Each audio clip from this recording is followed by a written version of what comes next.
Bem-vindo ao Papo Espírita, a espiritualidade na sua vida.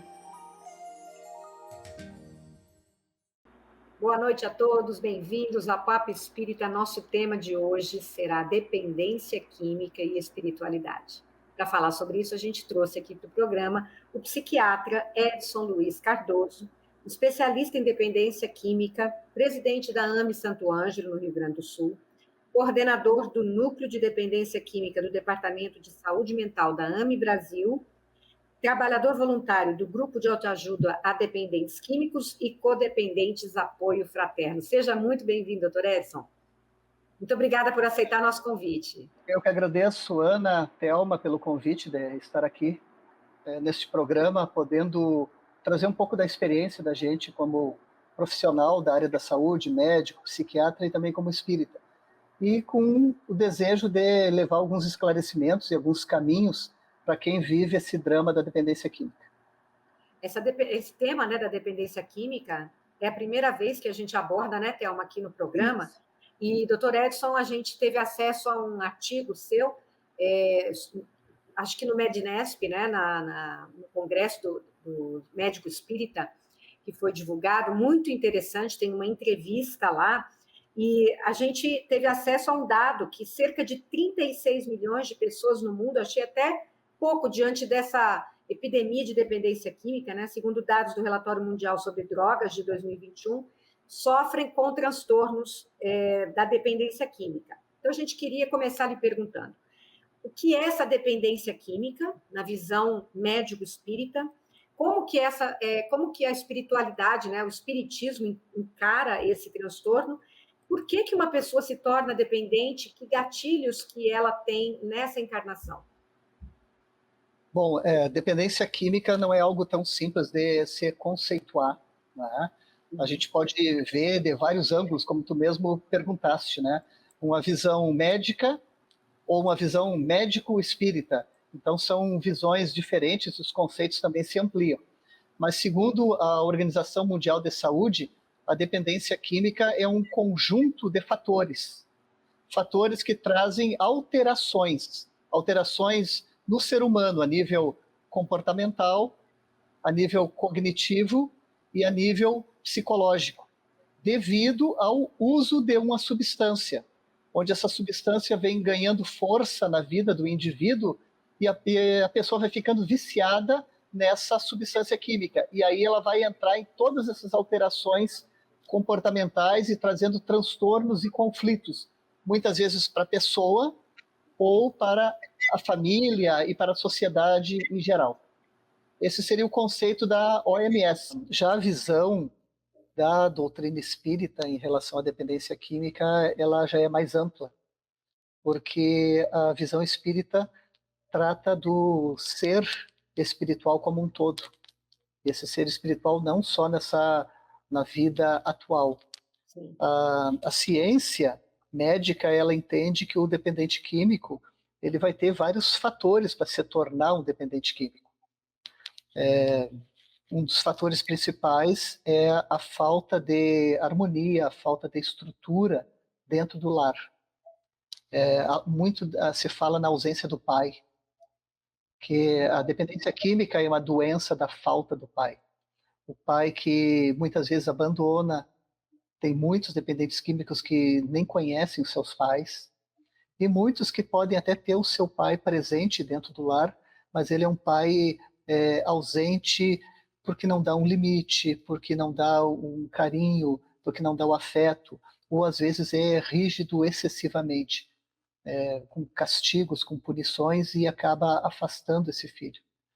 E, além disso, existem fatores genéticos também, onde o dependente químico ele herda uma genética para essa dependência, que vem, às vezes, do lado familiar do pai, às vezes do lado familiar da mãe.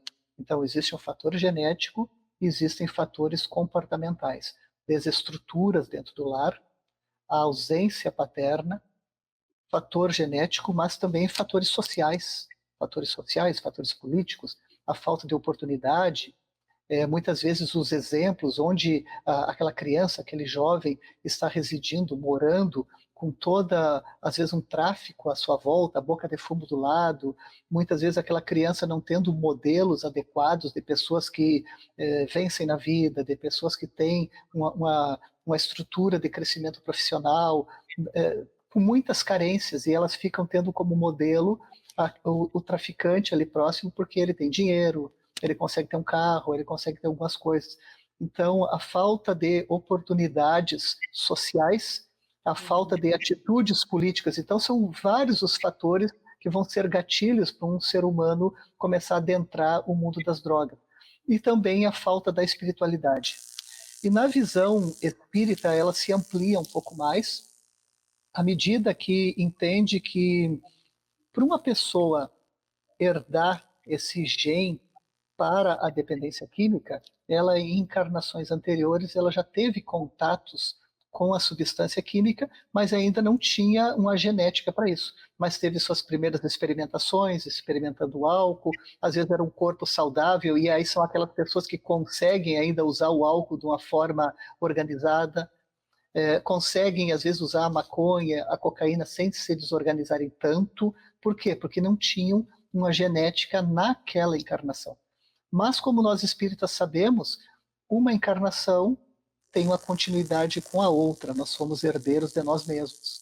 Então, aquele jovem, aquela pessoa que teve suas experimentações, isso ficou mapeado no seu perispírito, que é o corpo do espírito. Como isso fica marcado, né, tudo aquilo que nós fizemos com o nosso corpo físico fica marcado nesse perispírito, esse perispírito vai organizar a genética do próximo corpo. Ele é um organizador genético. Só que para isso o espírito sabe que ele vai ter que continuar de onde ele parou. Então, se eu fui tabagista, se eu fui alcoolista, se eu usei alguma substância e eu falhei nisso, porque não era para eu ter feito isso com o meu corpo, porque são tudo considerados suicídios indiretos. Porque nós estamos tirando a nossa saúde, a gente está prejudicando o nosso corpo, a gente está prejudicando o nosso perispírito, a gente está se adoecendo, só que tinha um corpo saudável e não deu tempo de ter doenças tão graves. Mas para a próxima encarnação, sim. Aí eu já venho numa família de tabagistas, eu venho numa família de alcoolistas, eu venho numa família de usuários de droga, dependendo daquilo que eu vivenciei na encarnação anterior, para ir já herdar a genética para a dependência. E aí nessa... Sim. Como? A pessoa vem com essa genética e vem nessas condições, né, que a gente sabe que é na família, no ambiente, mas ela vem para superar essa questão da dependência. Claro. Todos nós viemos para fazer o nosso melhor. A gente sofre muitas vezes, teve alguns caminhos equivocados na encarnação anterior, mas depois de algum sofrimento, depois do arrependimento sincero, a gente é resgatado, a gente é cuidado, a gente é trabalhado, a gente é orientado por espíritos superiores a nós, para que a gente venha para uma próxima encarnação para vencer. Só que o que acontece com o dependente químico? Ele, infelizmente, não reuniu toda a sua força moral e comportamento e atitude moral para não cair naqueles exemplos que ele é obrigado a vivenciar de perto de novo, porque ele precisou herdar aquela genética. Então, isso que é uma coisa muito interessante, que a ciência também fala, né? Que a genética sozinha não determina uma doença. Por exemplo, né? Eu posso ter um gene para desenvolver o alcoolismo nessa encarnação, mas se eu nunca bebi, não tem como eu virar um alcoolista, o gene vai ficar lá. Eu posso ter um gene para ser um tabagista, mas se eu nunca fumei, o gene vai ficar lá. Só que esse espírito, ele não reuniu as condições morais para não se deixar arrastar por aqueles exemplos que estavam próximos dele. E aí ele acaba experimentando novamente, e aí está muito próximo dele aquilo que ele já tinha marcado, mapeado no seu perispírito, e acaba adentrando um uso já mais danoso, mais pesado, que é a dependência química. Thelma, você tem perguntas aí? Tenho sim. Sobre a questão que o senhor aborda no seu artigo e no Congresso em relação à internação, né? A necessidade de internar esse dependente químico, né? E a questão do livre-arbítrio, né? Até que ponto essa pessoa tem livre-arbítrio para conduzir o que ela quer ou não? Gostaria que você Perfeito. abordasse. Perfeito, Thelma. É uma pergunta muito oportuna e muito importante de ser esclarecida, né? É claro que a gente nunca, como profissional, como psiquiatra, a gente nunca indica a internação como primeira alternativa. Cada caso é um caso. Os pacientes eles têm que ser avaliados pelo psiquiatra para ver uma série de individualidades, uma série de fatores.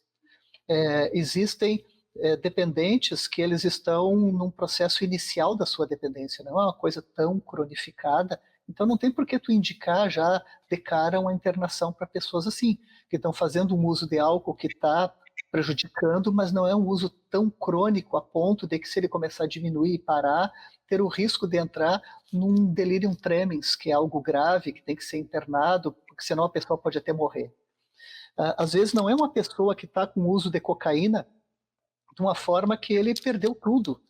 Perdeu o trabalho, perdeu a família, o respeito da família, que está desorganizado ao ponto de ameaçar pessoas dentro de casa ou está colocando a todo momento a sua vida em risco. Então a gente tem critérios para internar uma pessoa. Então quais são esses critérios de internação? Riscos. Se a pessoa está sofrendo um risco pessoal, um risco de morte, esse é um critério para internar. Eu não vou deixar uma pessoa que está perigando morrer porque está dirigindo de forma totalmente desorganizada, se colocando em risco e colocando em risco outras pessoas, sabendo que está acontecendo isso, a gente não intervir. Ou uma pessoa que está devendo, está numa boca de fumo lá e sendo ameaçado, esse cara vai morrer. Então a gente vai ter que ter uma coisa protetiva. A internação ela é protetiva. Ela não é punitiva, é protetiva. Além disso, com o seu uso de álcool ou de drogas, ele pode estar ameaçando terceiros. Às vezes ameaça a família, às vezes quer bater na família. Quando a família tranca e não quer dar o dinheiro para comprar droga, ele ameaça a família. Às vezes está roubando tudo dentro de casa. Tem casas, às vezes, que não tem mais nem o botijão de gás dentro de casa, porque foi roubado do usuário para ele usar a sua droga de preferência. Então, isso é um risco a terceiros. E o outro critério é a pessoa que não tem uma crítica de que necessita tratamento e que não aceita tratamento. Vou falar o contrário, então, agora para ficar mais claro. Então, se uma pessoa, embora sendo usuário, mas ela se deu conta da sua condição e ela quer ajuda, então ela tem uma crítica, ela entende que está doente e ela aceita tratamento. Além disso, não está sofrendo grandes riscos nesse momento. Essa pessoa não precisa ser internada. Ela vai ser trabalhada a nível ambulatorial. Mas o que ela tem que ter? Tem que ter ferramentas para esse tratamento. Não é só remédio. Então tem que ter o psiquiatra que vai fazer desintoxicação, vai olhar para ver se a pessoa tem comorbidades. O que é comorbidades? É a dependência química junto com outra doença. Dependência química é ansiedade, dependência química e depressão, dependência química e transtorno bipolar, dependência química e TDAH, e assim vai. Porque quando tem uma comorbidade, se tu não trata a comorbidade, muitas vezes a droga está tratando a comorbidade. Então a pessoa usa para diminuir a ansiedade, usa para diminuir a depressão, usa para controlar o humor. Então tu tem que controlar essas doenças para ela não precisar usar substância para controlar essas doenças. Sim. Então isso tudo é função do psiquiatra. Além da função do psiquiatra, né, que tem que ter um acompanhamento mensal por causa dos remédios, acertar doses de remédios, o psicólogo é extremamente importante, porque o psicólogo ele vai fazer dois trabalhos. Ele vai fazer um trabalho de orientação ao dependente químico, trabalhando prevenção de recaída, prevenção de riscos, né, vendo os pontos fortes daquela pessoa, organizando limites que a pessoa não tinha, ajudando a pessoa a aprender a se autocuidar. E também um outro terapeuta para fazer terapia de casal. Então, psicólogo individual, 2 vezes por semana, e mais um para tratar a família, porque não existe recuperação do dependente químico sem tratar a família, porque a família adoece junto. Sim. A família, às vezes, está mais doente que o dependente. A família, às vezes, dá a própria droga para o dependente. A família tem o álcool dentro de casa, em churrascos e festas, e a pessoa está ali bebendo por quê? Porque a família tem bebida dentro de casa. A família fica com pena, vão matar ele, então, para ele não sair de casa e não correr risco, eu trago a substância para ele. Então, a família, às vezes, está muito mais doente que dependente. Então, ela tem que mudar hábitos, ela tem que eliminar o álcool de dentro de casa. Mas a família precisa... Mas não é a família que é o doente, é doente. Todo mundo adoeceu, todo mundo tem sua corresponsabilidade. A gente chama o familiar de um codependente. Tem o dependente e o codependente. Às vezes, a família vive em função do dependente. Não se cuida mais de si próprio, não tem planos para si próprio, só vive em função da doença do outro e acaba adoecendo muito mais. Além disso, como ferramenta para um tratamento ambulatorial, além do médico, psicólogo, espiritualidade. Uma vez por semana, no mínimo. Existem estudos que falam que o fator isolado que mais previne uma pessoa para um dia experimentar drogas e que também ajuda a afastar é a estrutura familiar. Em segundo lugar, espiritualidade. Então, é importante. Qualquer espiritualidade no sentido de religião ou apenas uma crença em algo, uma transcendência, algo no sentido de... Não basta só uma crença. Tem que ser um lugar que a pessoa frequente. Tem que frequentar. Não importa a religião. Pode ser espírita, pode ser católico, pode ser evangélico, não importa. Tá? Um bandista, não importa. Mas aquela que toca o coração da pessoa, que ajuda a pessoa e que vai manter ela afastada das substâncias químicas por se sentir apoiada por sua religião, por um novo grupo, pessoas que têm novos hábitos, força para os momentos difíceis, porque o dependente químico ele busca a substância por um caminho alternativo, por um caminho mal adaptativo, a gente chama. Porque ele se adaptou a lidar com as suas frustrações, a lidar com os seus vazios, a lidar com as suas ansiedades, a lidar com as suas perdas com as substâncias, tentando se anestesiar. E a gente começa a mostrar outros caminhos através dessas ferramentas. E a última ferramenta a nível ambulatorial é o grupo de mútua ajuda ou ajuda mútua, que nós chamamos, né? Que é como, por exemplo, Alcoólicos Anônimos, né, que é mundialmente conhecido, Narcóticos Anônimos, Amor Exigente, e o nosso grupo da doutrina espírita, que é o grupo Apoio Fraterno. Então, a gente encaminha as pessoas para essas ferramentas. Eu costumo dizer para os meus pacientes, né, e família que vive esse problema, que isso, olha, nós vamos tentar o tratamento ambulatorial, quando não é algo tão grave, mas se não aderirem a essas 4 ferramentas, eu não trato. Porque não vai dar certo. Tá? Então eu não vou perder meu tempo, eu vou esperar a hora que eles quiserem realmente aderir às ferramentas para que o tratamento realmente mude a vida deles. E quanto ao livre-arbítrio, né, diretamente como a Thelma falou, o livre-arbítrio está muito claro na nossa doutrina espírita e Kardec faz esse questionamento aos espíritos sobre a questão do livre-arbítrio. E os espíritos respondem claramente que quando uma pessoa está intoxicada, está entorpecida, está sem as suas faculdades mentais, ela deixa de ter o livre-arbítrio. Então, uma pessoa que está alcoolizada, que está drogada, ela não tem mais o seu livre-arbítrio. Ela botou para dormir a região pré-frontal, que é a região que nos adequa, a região que nos dá limite, a região do nosso cérebro mais nobre, que faz com que a gente faça as coisas mais adequadas. E como as substâncias químicas adormecem essa região, a pessoa fica totalmente desajustada, inadequada, por isso que muda o comportamento, por isso que fica agressiva, por isso que dirige de uma maneira que não tinha que dirigir, por isso que agride a esposa, o esposo. Então, nesse momento, a espiritualidade se aproveita e domina a pessoa. Então, a espiritualidade coordena aquele usuário para que cada vez ele use mais.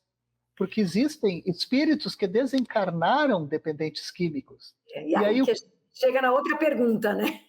Ótimo, chegando. O papel da obsessão, né? Porque quando a gente fala espiritualidade, é uma espiritualidade que não está nos fazendo bem, né? Pode explicar sobre isso? Sim, claro. É muito importante, Ana, Thelma, as pessoas que estão nos assistindo nesse momento, né? É muito importante a gente entender assim, ó. Tem um ditado muito antigo, eu gosto muito dos ditados antigos, porque se um ditado ele permanece, é que ele é verdadeiro. Então tem um ditado que diz assim: diga-me com quem andas e te direi quem és.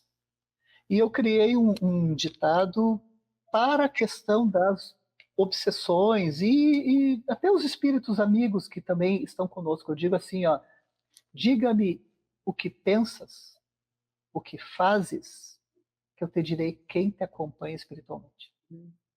Quem é que anda contigo, né? Então, a gente quer ter sempre um espírito bom perto de nós. Ah, mas para ter um espírito bom perto de nós, eu tenho que sintonizar com esse espírito bom, para que ele também goste daquilo que eu estou fazendo e venha, se aproxime pelas tendências parecidas e intua de força, de apoio, de proteção para aquilo que eu estou fazendo de bom. O nosso mentor, para ajudar a gente, eu tenho que me abrir para ouvir esse mentor. Eu tenho que orar para ele. Eu tenho que ter bons pensamentos, eu tenho que ter boas atitudes, porque são espíritos superiores. Então, eu quero que eles estejam comigo. Então, eu tenho que vibrar na direção deles. Agora, se eu começo a fumar, se eu começo a usar maconha, cocaína e até a bebida de álcool, gente, que as pessoas acham, não, uma cervejinha inofensiva, né? Não, essa cerveja aí está abrindo um canal.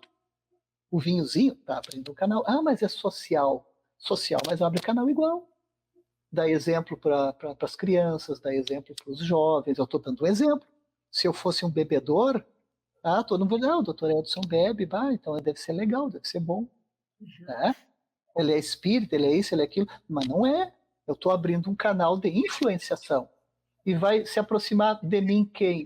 Um espírito que também gosta daquela cervejinha, que gosta do vinhozinho. É essa pessoa que eu vou atrair. Isso está muito claro na obra de André Luiz, né? Que pode lhe dizer, beba mais um pouquinho, só mais um pouquinho, não, é apenas social, né? E assim vai. E tem a questão também da afinidade, né, doutor? Além de você estar os dois no contexto de drogas, né, e tem aquela afinidade do espírito para o encarnado, ele não vai largar tão cedo aquela pessoa. E vai ter um processo obsessivo de muitos anos se a pessoa não tratar logo. E vai ser um desgaste para todo mundo, né? Porque quando ele encontra, por que ele quer procurar outro, né?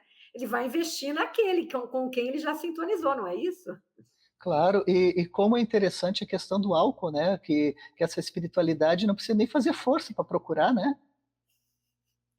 Porque é um incentivo tão grande a nível mundial para a pessoa beber, que é legal, que é bom, que combina com futebol, que combina com carnaval, que combina com as crianças, combina com os idosos. É tão lindo. Então, quer dizer, as pessoas estão tão influenciadas por isso que a espiritualidade não precisa fazer nem força. Comemorações, né? Felicidade, está ligado a tudo isso. Festa de criança, né? Festa de aniversário de criança, aí a pessoa leva a bebida. Tem a bebida, agora, é de criança. Agora eu faço uma pergunta para vocês, né, minhas companheiras aqui desse trabalho de hoje, né? E sabedores de tudo isso que somos, né? Por que espírita bebe? Por que será, né? Porque acho que talvez o espírita sempre ache que ele tem mais controle, porque ele conhece como é que funciona o mundo espiritual, será por isso? Que controle? Não que sei. Controle que ele tem se ele está abrindo um canal? Ele vai controlar o espírito, então ele vai ser mais forte que aquele obsessor que ele está trazendo? Talvez ele ache, né? Não sei. A educação mediúnica, né? A educação do espírita, da pessoa, né? Que ela ainda não abriu mão dos prazeres né? Terrenos, como diz uma amiga. Eu vou nessa tua linha aí, Thelma. Eu vou nessa tua linha aí, que a pessoa tem conhecimento, mas ela não abre mão dos prazeres terrenos para viver com mais harmonia em relação ao seu mentor espiritual e à espiritualidade que ele quer que lhe ajude. Né? Então a pessoa não está abrindo mão. E isso é que é mais complicado, porque quanto mais a gente sabe, mais dívidas a gente tem. E tudo que a gente não abre mão aqui, a gente vai responder depois. Uma pessoa que ignora essas questões de sintonia, essas questões dos canais que tu está abrindo, tudo bem, a pessoa ignora. Ela tem alguns atenuantes por ignorar, mas o espírita não ignora. Quem é que para um palestrante espírita vai chegar na casa espírita para ele fazer a palestra, ao invés de uma água para ele tomar um pouquinho, para não ficar com a garganta seca, quem é que oferece dentro da casa espírita uma cervejinha? Já que se fosse tão inofensiva assim, oferecia um vinhozinho, né? Por que não oferecem, então? O que eu pensar da casa? Como é que eu vou oferecer? Não, mas eu sou um pouquinho, é social, por que não pode? Se tu oferece na tua casa para os teus amigos, se tu oferece para o teu adolescente em casa, se tu tem isso na tua casa, por que tu não pode ter na casa espírita? Verdade. E agora, doutor Edson, você costuma dizer que a dependência química é uma luta espiritual. Por que isso? Vamos esclarecer um pouquinho. Por causa de tudo isso que nós estamos falando agora, nesse momento. É porque a gente mostrar para quem nos assiste o que acontece do outro lado, né? Nessa sintonia.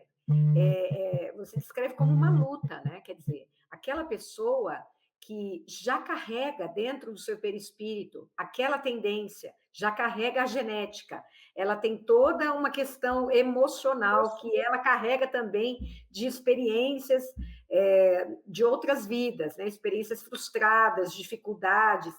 Ela encarna com essa carga toda para superar, né? De alguma forma, essa situação.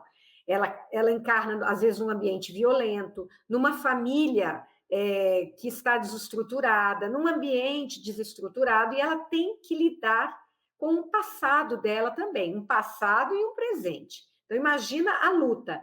Fora isso, ela está abrindo o campo à sintonia para toda uma espiritualidade que busca, através dela, satisfazer essas necessidades também, né? Claro. Do uso das drogas. Então, Sim. Imagina como funciona isso e como lidar com isso, né? Como sair dessa teia que a pessoa tem construída. Claro, isso é muito importante na questão da dependência química e para poder vencer a dependência química, né? E as pessoas pensam assim, ó, o obsessor é um espírito do mal, um espírito inferior, e às vezes não é isso, gente. Vamos fazer de conta aqui, ó, que nós três somos companheiros de cerveja. Companheiros de cerveja. Então, chega fim de semana, nós vamos lá, a Thelma e eu, lá para casa da Ana, e nós fizemos os nossos almoços com a famosa cervejinha. Somos companheiros, então sempre aquele hábito, né? Mas aí o que aconteceu? O Edson desencarnou. Só que o Edson desencarnou com aquele hábito e com aquele prazer da cerveja. E eu tenho esse hábito. Aí quem é que eu vou buscar que tem um hábito muito semelhante ao meu para obsedar? Já que eu quero beber. No mundo espiritual eu não tenho corpo físico para beber. Onde é que eu vou buscar alguém com um hábito parecido com o meu? Onde? Com quem? Quem são as pessoas que eu vou obsedar? Na casa da Ana com a Thelma. Então, na verdade, não, o obsessor era o amigo que desencarnou. E a mesma coisa acontece com os dependentes químicos em geral. Né? É o parceiro, porque é parecido, usavam do mesmo jeito, na mesma parceria, na mesma amizade. Eu não sou uma outra pessoa só porque eu desencarnei. Eu continuo querendo bem a Ana e a Thelma. Então eu vou para casa da Ana, vou para casa da Thelma e começo a estimular que vocês usem, porque eu também quero usar. Aí eu bebo através de vocês. Que muitas vezes, como o André Luiz falou, né, numa de suas obras, fica difícil de saber quem é que é a taça, quem é que é o copo. Se é o copo que a Ana está pegando, o copo que a Thelma está pegando, ou se vocês que estão sendo um copo para mim. Qual é o verdadeiro copo? Então, o que acontece muitas vezes? Se eu estou ávido para beber, eu vou chegar no ouvidinho de cada um, vão beber, vocês estando com vontade ou não. Às vezes eu posso até querer provocar alguma situação de ansiedade, de angústia, porque eu estou angustiado, porque eu não posso beber a hora que eu quero, é a hora que vocês querem. E se eu ainda naquela brincadeira ali, eu bebia mais que vocês, tanto é que eu desencarnei antes, eu vou provocar vocês. Eu posso gerar algum tumulto lá. Eu sei, porque eu conheço os hábitos da Ana, eu conheço os hábitos da Thelma, eu sei quando ela fica nervosa com alguma coisa, ela vai beber a cervejinha dela, então eu vou provocar situações. E eu fico obsedando, mas não é por maldade, é porque eu tenho afinidade com vocês e porque eu quero beber através de vocês, eu quero continuar meu vício.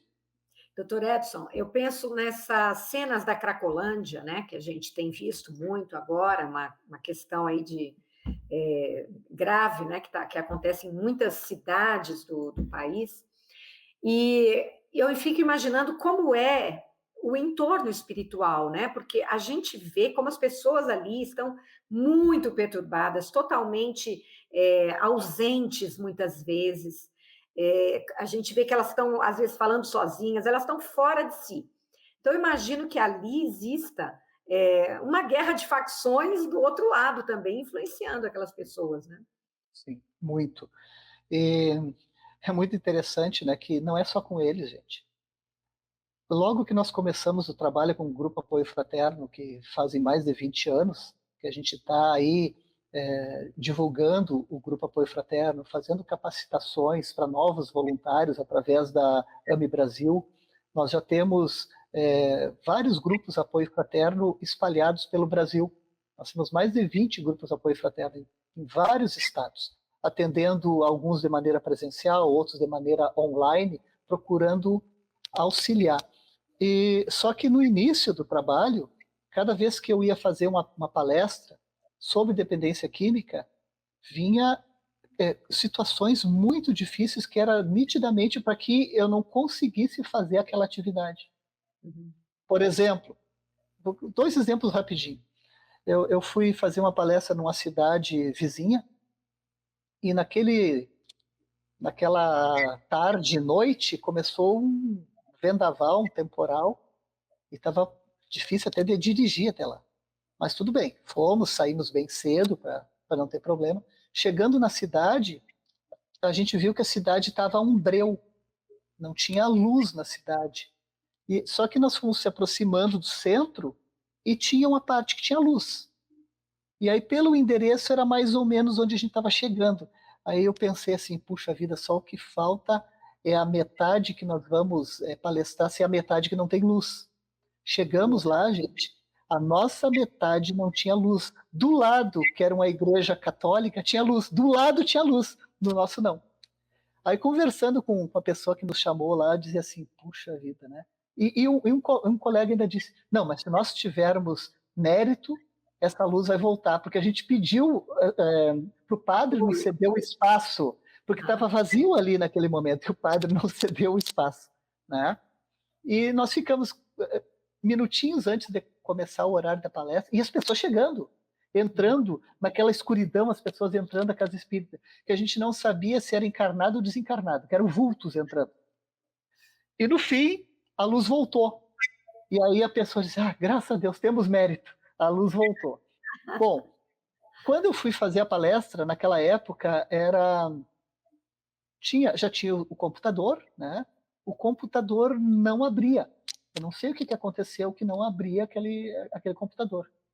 E eu, sabendo disso, que sempre tinha um problema, eu levei em lâminas para usar um retroprojetor, aquele antigo retroprojetor, que tudo que era casa tinha. Sim. Aí, não se preocupa, que eu tenho o plano B. Nós vamos fazer com lâminas. Na hora que a gente liga o retroprojetor, explode a lâmpada. Meu Deus.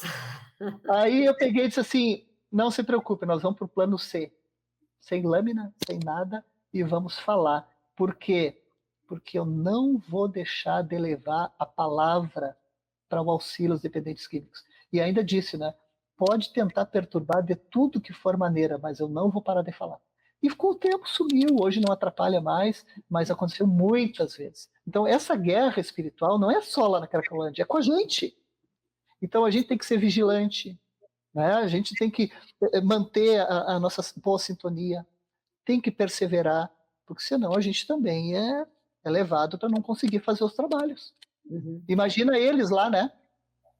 Então, é interessante isso que você fala, porque as pessoas têm uma tendência a ver o dependente químico de uma forma muito preconceituosa, né?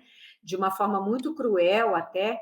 E eu queria que você falasse quem é esse dependente químico, como é que a gente enxerga ele nessa visão que a gente tem espírita, de que são almas em processo de reeducação, né? Como é que a gente enxerga melhor essas pessoas?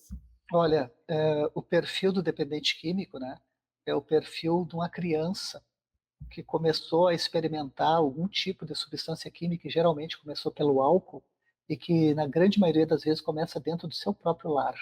Então, foi aquela criança que aprendeu a beber, e que, na medida que ela foi começando as suas experimentações com álcool, com um cérebro ainda muito jovem, em formação, ela vai aos poucos se desorganizando.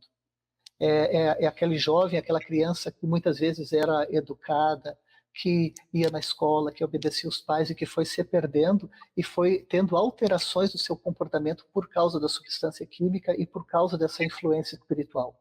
Que quando a gente vê, mesmo aquele jovem que está agressivo, que está roubando até dentro de casa, quando a gente consegue desintoxicar esse jovem, e eu tive uma experiência de mais de 10 anos trabalhando em comunidade terapêutica, em fazenda terapêutica, onde atendia todas as semanas 80 a 90 homens dos 15 aos 70 anos internados numa comunidade terapêutica, desintoxicando, ajudando eles a se organizar, e a gente via que aquelas pessoas que depois, um mês depois de desintoxicada, já eram outras pessoas.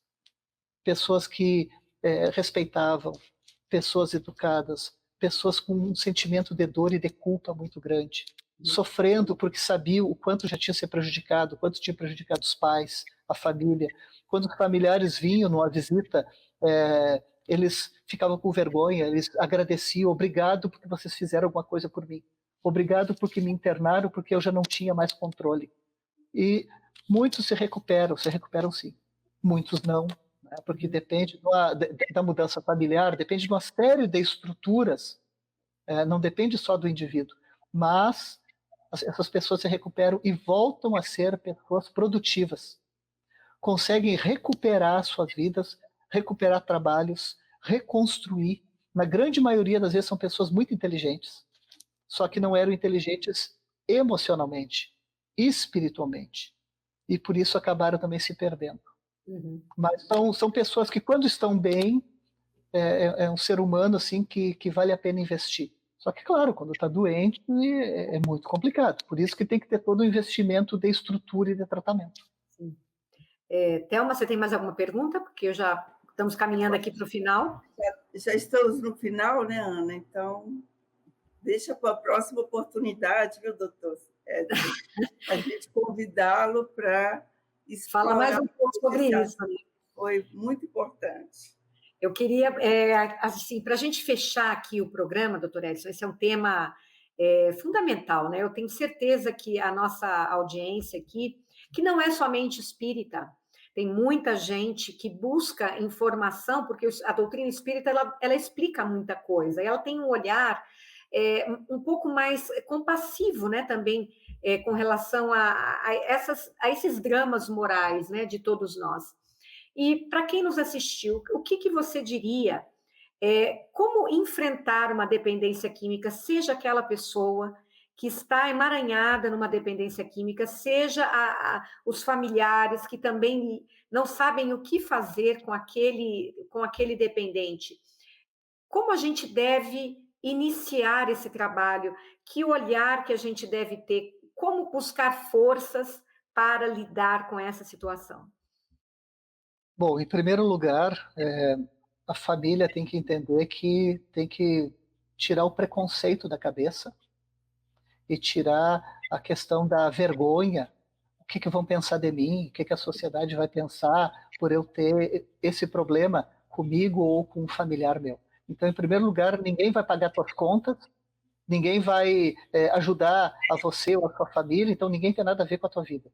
Você tem que buscar ajuda. E a ajuda, o melhor é buscar um psiquiatra, porque o psiquiatra ele vai nortear todo o tratamento, os encaminhamentos, vai definir a gravidade da situação. Ah, mas o meu familiar ele ainda não entende, ele ainda não aceita, eu vou esperar a hora que ele aceitar. Não, se tu for esperar, ele está doente, ele não vai buscar ajuda, ele vai se afundar cada vez mais. Então, isso aí é algo também que a família tem que evitar.